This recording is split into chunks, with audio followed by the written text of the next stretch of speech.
자, 신라와 가야에 대해서 한번 배워보도록 하겠습니다. 자, 첫 번째로는 이제 이렇게 표를 그리면서 한번 해볼까요? 자, 첫 번째로는 이제 신라 가야 쪽 조금 더 작게 해서 가야 이렇게 해서 보겠습니다. 첫 번째는 이제 신라 먼저 한번 볼게요. 신라를 건국했다고 하는 사람은 바로 박혁거세.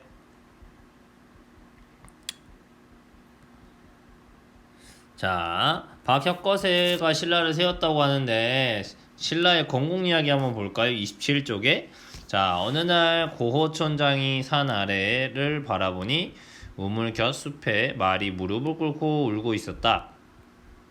달려가 보았으나 말은 간되었고 큰 알만 남았다.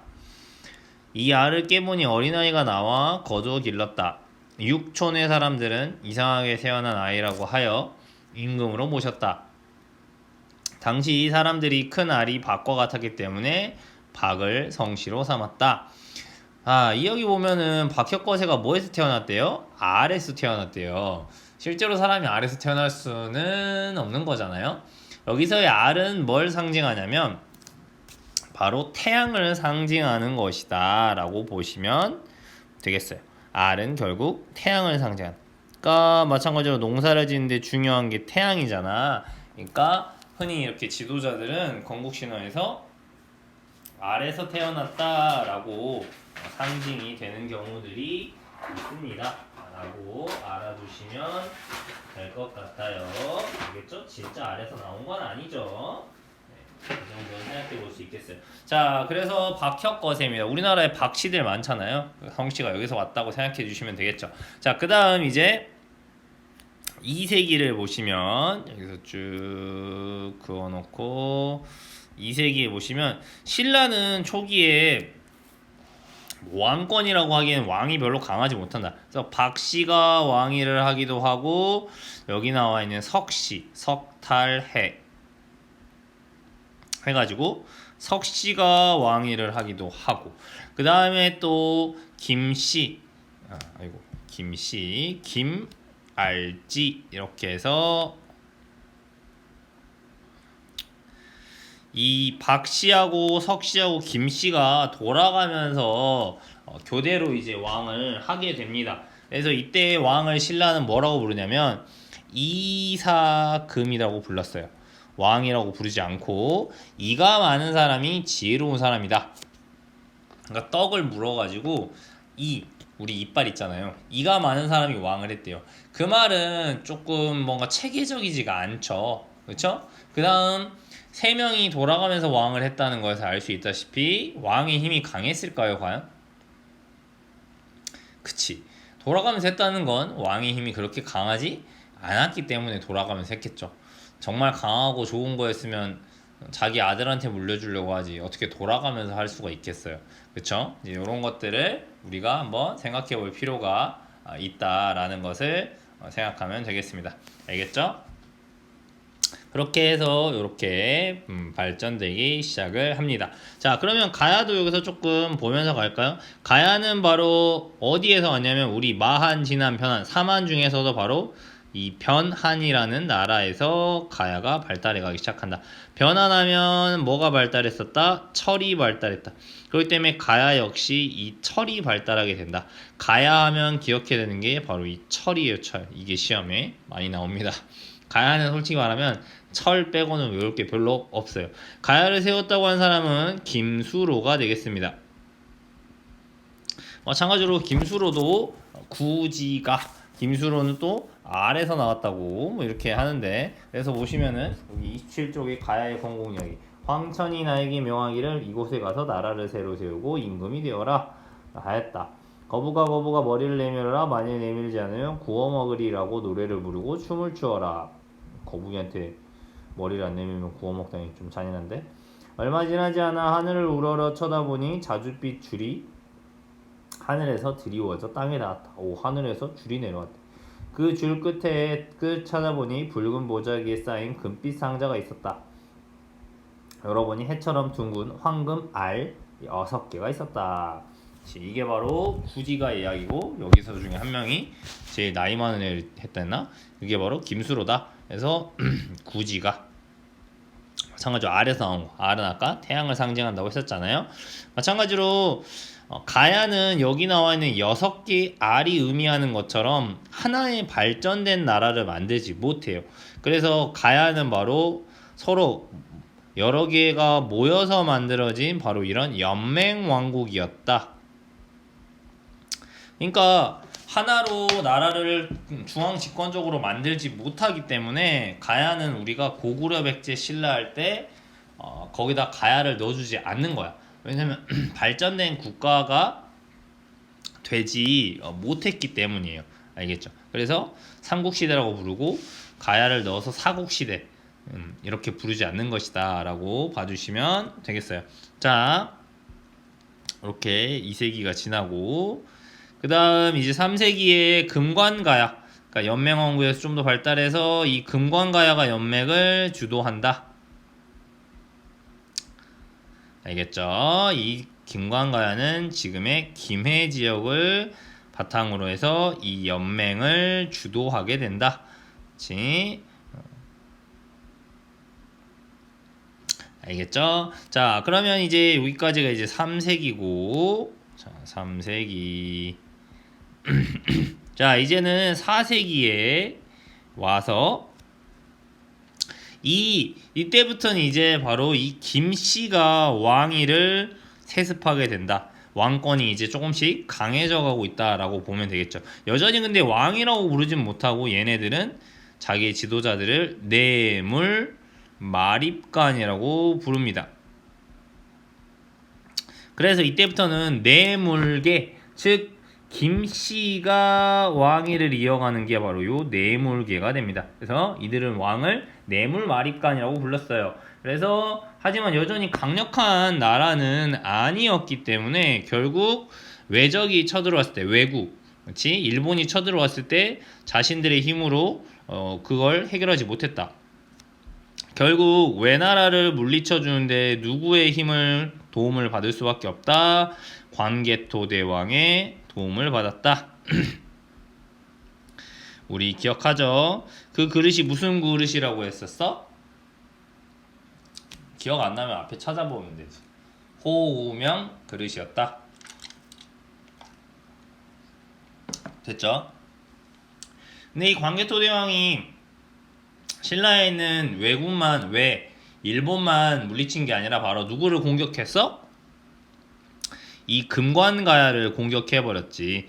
그래서 이 금관가야가 결국 쇠퇴하게 되고 후에 뭐가 발달하게 돼? 대가야에게 주도권이 넘어가게 되는 것이야. 대가야는 지금의 고령 지역이다. 알겠죠?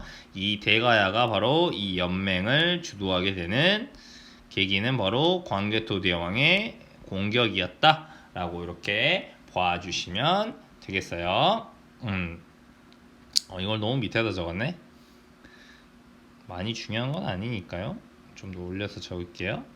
네, 이렇게 하고 여기를 좀 지우고 대가야 됐죠? 이렇게 된다. 4세기에서 5세기의 이야기다 라고 보시면 되겠죠. 시기가 중요한 건 아니니까. 자, 그 다음 이제 신라가 6세기에 바로 이 전성기를 맞이하니까 이 6세기에 있는 내용이 더 중요하다 라고 생각해 주시면 되겠죠. 우리 신라에 대해서 배우고 있으니까. 신라의 기틀을 다진 첫 번째 왕은 바로 지증왕이다.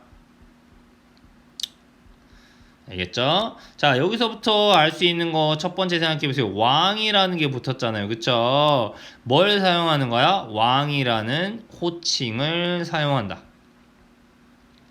왕이라는 이름을 쓰는 순간부터 알 수 있어요. 신라가 상당히 나라가 발전했구나. 왕을 중심으로 중앙 집권적인 나라가 되었군 이라는 걸 알 수 있죠. 그 다음에 이때부터 이들이 자기의 나라를 신라라고 부르기 시작해요. 알겠죠? 이게 바로 그 나라 이름인 국호를 바로 신라로 사용하기 시작합니다. 그리고 우리가 알고 있는 울릉도, 즉 우산국을 정벌한다. 이사부라고 하는 장군을 시켜서 지금의 울릉도에 있던 우산국을 정벌하게 되는 게 지증왕 때다. 울릉도 하면 빠지지 않고 뭐가 같이 들어가는 거야? 독도가 이때 같이 당연히 울릉도를 정벌하면서 독도를 같이 정벌했겠죠? 그 다음에 소로 밭을 가는 걸 뭐라 그럴까요? 우경이라 그래요. 소를 이용해서 밭을 가는 우경을 시작해서 농사를 더 잘 해보려고 하는 이런 기술들을 발전시켰다는 게 지증왕 때의 이야기입니다.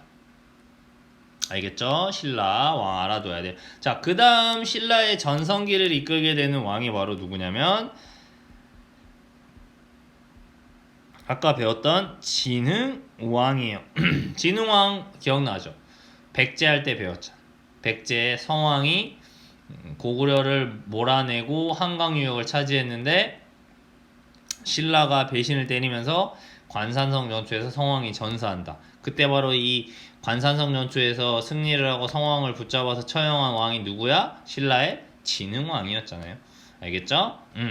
진흥왕 전에 버풍왕을 빼먹었네요. 자, 너무 흥분했나봐. 자, 요 사이에 버풍왕이 한 분 더 있죠. 버풍왕.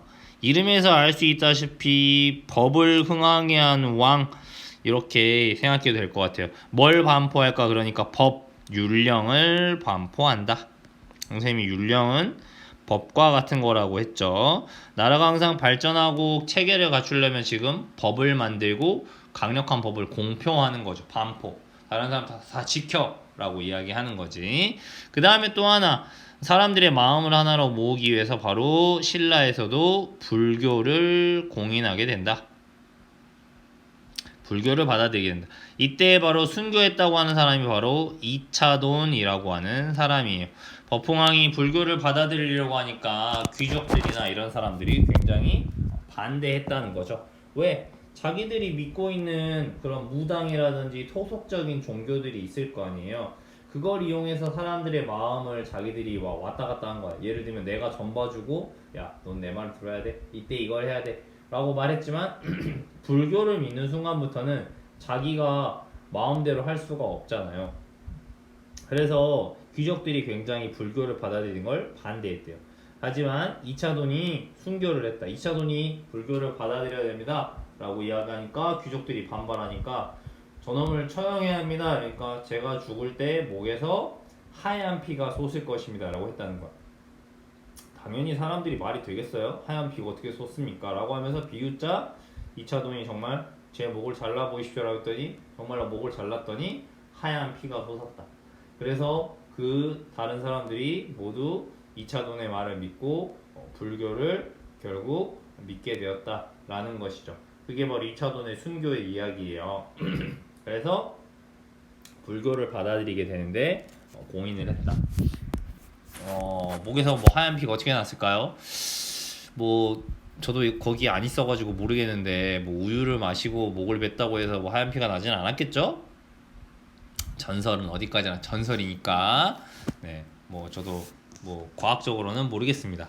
알겠죠? 네, 그런 이야기가 있었다라는 거죠. 자, 그 다음 또 버풍왕이 또 싸움을 잘해가지고 이 버풍왕이 바로 누구를 멸망시켜버리냐면 아까 이미 세력을 잃고 있었던 가야 중에 하나인 이 금관가야를 정벌해버립니다. 그래서 이 금관가야를 신라의 땅으로 만들어 버린 것이죠. 알겠죠? 자, 그 다음 나오는 왕이 아까 선생님이 설명했던 이제 진흥왕이다.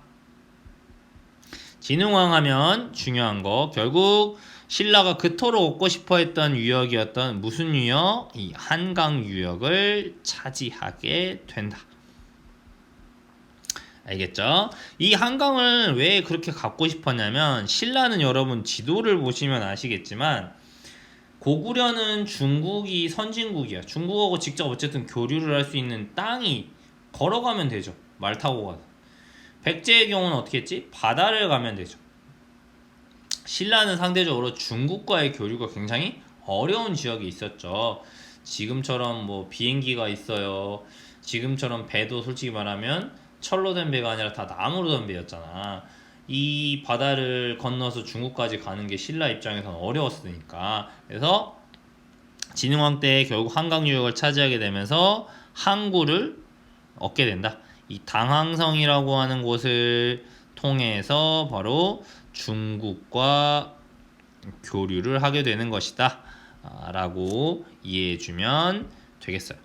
무슨 말인지 알겠죠? 그래서 중국의 발전된 문물이나 이런 것들을 받아들이는 것이, 그러니까 이를 바탕으로 해서 나중에 당황성이 있으니까 바로 당나라하고 연합을 할 수 있는 거 아니겠어요? 그쵸? 그 다음에 또 하나는 뭐냐면 바로 순수비를 세웁니다. 여기서 순수비는 순수하다의 순수비가 아니라 왕이 직접 와보고 나서 비석을 세운 거죠. 그러니까 여기를 내가 점령하고 나서 여기다가 왕이 직접 와가지고 여기 이제부터 내 땅이야 라고 하면서 비석을 세우는 거예요. 그래서 이걸 순수비라고 부르는 거예요. 알겠죠? 그 다음에 또 하나, 자신들의 인재를 기르기 위한 조직으로 신라하면 이 화랑도죠.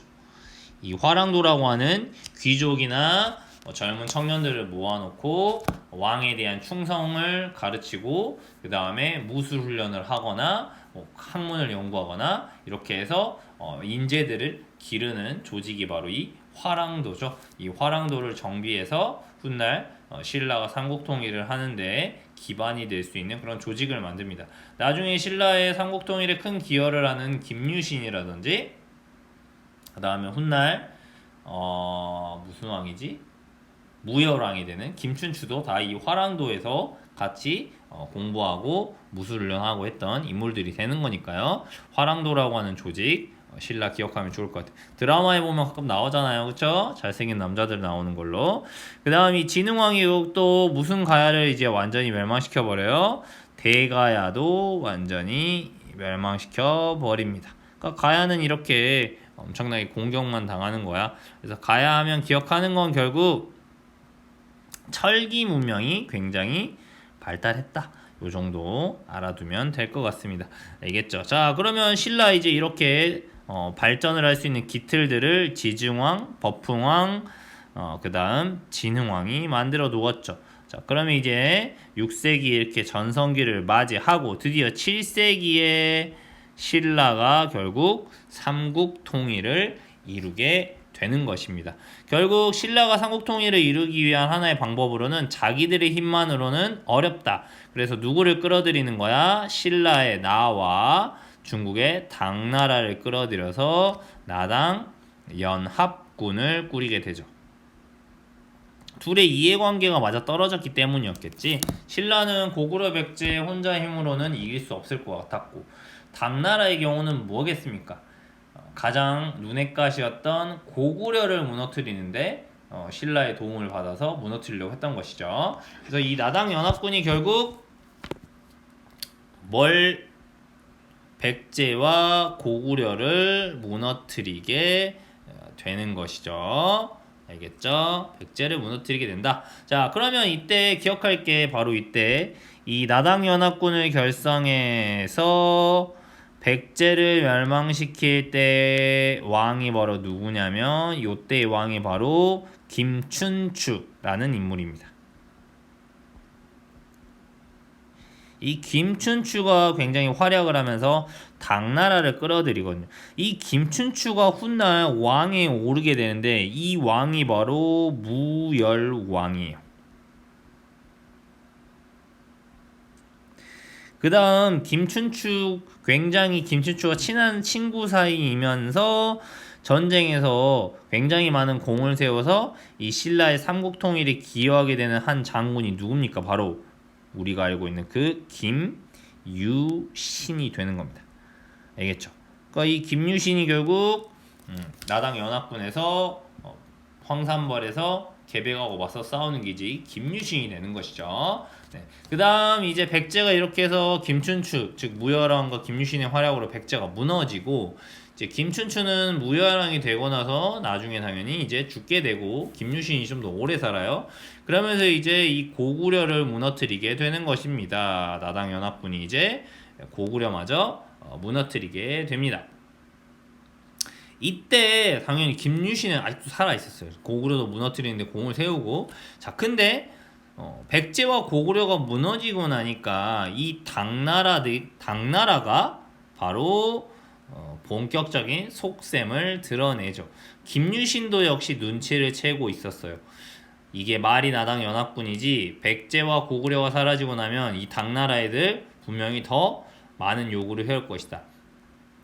아니나 다를까 고구려와 백제가 무너지자 당나라가 이제 백제 땅도 내놓으라고 신라를 압박합니다. 그러니까 바로 이 신라가 또 당나라와 전쟁을 벌여버려요. 그래서 나당 전쟁이죠. 생각해보세요. 신라는 같은 편이었다가도 나중엔 결국 서로 공격하게 되잖아요. 정치가 또 그런 것 같기도 해요. 그래서 나당 전쟁을 벌이게 되면서 김유신이 주축이 되어서 이 매소성과 기볼포 전투에서 누구를 또 물리쳐 버릴까요? 당나라군을 물리쳐 버리는 게 바로 이 매소성 기볼포 전투예요. 그러면서 결국 최종적으로 삼국 통일을 이루게 된다. 삼국 통일을 이룰 시대 당시 왕은 무열왕의 아들이었던 바로 문무왕 때 삼국이 통일이 되는 거예요. 알겠죠? 이렇게 고구려를 무너뜨릴 때 매소성이나 기볼포 전투에서 활약을 해서 삼국을 통일하게 되는 건 바로 이 문무왕 때다. 이렇게 이해를 해주시면 될 것 같아요. 그래서 우리가 삼국 통일을 최종적으로 이뤘다고 하는 연도는요 676년에 삼국 통일을 이루었다고 이야기하는 거예요. 먼저 멸망한 게 백제였잖아요. 백제가 언제 멸망하냐면 660년이었고 고구려가 그로부터 8년 후였던 668년이거든요. 근데 우리가 삼국 통일을 이뤘다라고 하는 거는 676년이에요.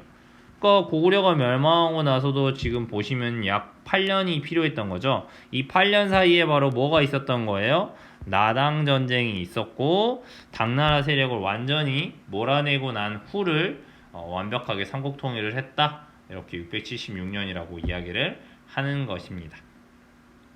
마찬가지로 오늘도 공부를 하면서 생각해 볼 만한 거 한 가지 정도는 꼭 의미 있게 좀 생각해 봐야 돼요. 그렇지 않으면 남지 않으니까. 예를 들면 가야는 왜 고구려 백제 신라처럼 하나의 발전된 국가가 되지 못했을까? 그들의 문제는 뭐였을까? 이런 생각도 해볼 수 있고, 그 다음 2차돈의 목에선 정말 하얀 피가 났을까? 2차돈의 이야기에 대해서 좀 더 알아보자. 그러니까 이야기의 힘이라는 게 얼마나 대단한 거야. 그게 지금 뭐 거의 1500년 전 이야기인데 지금 1500년 후에 나도 선생님도 알고 있을 정도의 이야기니까 그 당시 그럼 그 사람들한테는 얼마나 깜짝 놀랄 만한 사건이었고 그를 통해서 불교를 받아들일 수 있었을까 라는 것이지. 그치? 그 다음 뭐 아까 진흥왕 순수비라고 했는데 그치? 왕이 직접 정말 와봤었을까? 순수비에 적혀있는 내용은 뭘까? 선생님도 이제 공부만 할 때는 하나도 안 궁금했는데 역사를 좋아하고 막 하다 보니까 순수비에 뭐가 적혀있을까라고 우연히 유튜브에서 봤는데 보니까 자기들이 이 땅 빼앗기 위해서 열심히 싸웠던 장군이나 신하들 이름 내 말 잘 듣는 신하들 이름 뭐 그런 게 적혀있다고 하더라고요. 네. 뭐 말 잘하는 애들 적어놓는 거지 뭐. 그치? 뭐 자기 자랑 적어놨겠지 뭐. 그치? 뭐 그렇다고 하더라고요. 뭐 그런 것도 생각해 볼 수 있고. 그 다음에 제일 유명한 이야기 있잖아요. 김유신과 관련된 이야기도 얼마나 많아요. 뭐 말목자른 김유신, 그치? 그 다음 이 과정에서 당나라를 끌어들인 게 과연 옳은 것이었을까? 그치? 한편으로는 또 당나라를 해신하고 또 다시 매소성 기벌포 전투를 해서 당나라 외부 세력을 물리쳤으니까 또 신라 입장에서는 외부 세력을 또 끌어들일 수밖에 없었을 수도 있고 결국 승자는 신라가 된 거잖아요. 물론 과정이 뭐 엄청 깔끔하다고 뭐 말하기는 조금 그렇지만, 그렇지? 그래서 역사학자들도 이 신라의 삼국통일을 놓고 굉장히 많은 의견들이 있는 것 같아요. 우리 입장에서는 막 더 강한 고구려가 막 통일했으면 좋았을 것 같고 하지만 그건 어디까지나 역사적인 상상일 뿐이니까 현실적으로는 뭐 신라가 삼국 통일을 한 게 맞으니까 그런 것들에 대해서 한번 생각해 보면 좋을 것 같네요. 마찬가지로 꼭 스스로 공부해보고 나서 27쪽에 있는 핵심 개념 확인하기로 복습을 꼭 해줘야 돼요. 복습을 하지 않으면 다 잊어버리는 거거든요.